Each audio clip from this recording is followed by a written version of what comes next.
ಒಂದು ಹುಡುಗಿ ಅಥವಾ ಹುಡುಗ ಇದೇ ನನ್ನ ಕೊನೆ ಮೆಸೇಜ್ ಅಂತ ಬ್ಲಾಕ್ ಮಾಡಿದಾಗ ಕೆಲ ಹುಡುಗರು ಅಥವಾ ಹುಡುಗಿರು ಅವಳಿಗೋಸ್ಕರ ಅಥವಾ ಅವನಿಗೋಸ್ಕರ ಹುಡುಗರು ಚಡ್ಪಡಿಸಿ ಚಟದ ದಾಸ, ಹಾಗೆ ಹುಡುಗಿರು ಆತ್ಮಹತ್ಯೆ ಅನ್ನೋದಕ್ಕೆ ದಾಸ ಆಗಿ ಒಂದೊಂದು ದಿನ ತನ್ನ ಇಡೀ ಬದುಕನ್ನು ಹಾಳು ಮಾಡಿಕೊಂಡು ದೇವದಾಸ ಆಗೋದು, ಹುಡುಗಿರು ತಮ್ಮ ಇಡೀ ಬದುಕನ್ನು ಬಲಿ ಕೊಟ್ಕೊಳ್ಳೋದು ನಮಗೆ ಗೊತ್ತೇ ಇದೆ.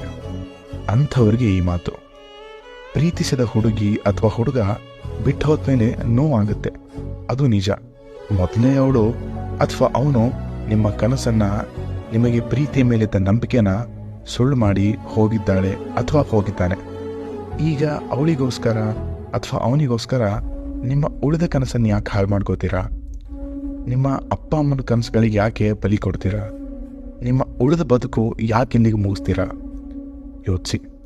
ಬದುಕಿನಲ್ಲಿ ಯಾವ ದುಃಖವೂ ಶಾಶ್ವತ ಅಲ್ಲ, ಯಾವ ಸುಖವೂ ಶಾಶ್ವತ ಅಲ್ಲ. ಯಾರೂ ಕೂಡ ಕೊನೆ ತನಕ ಬರಲ್ಲ.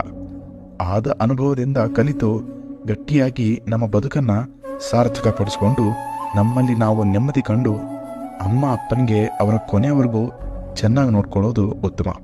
ಯಾಕಂದರೆ ನಮಗೆ ನಿಜ ಪ್ರೀತಿ ಸಿಗೋದು ಅವರಿಂದ ಮಾತ್ರ.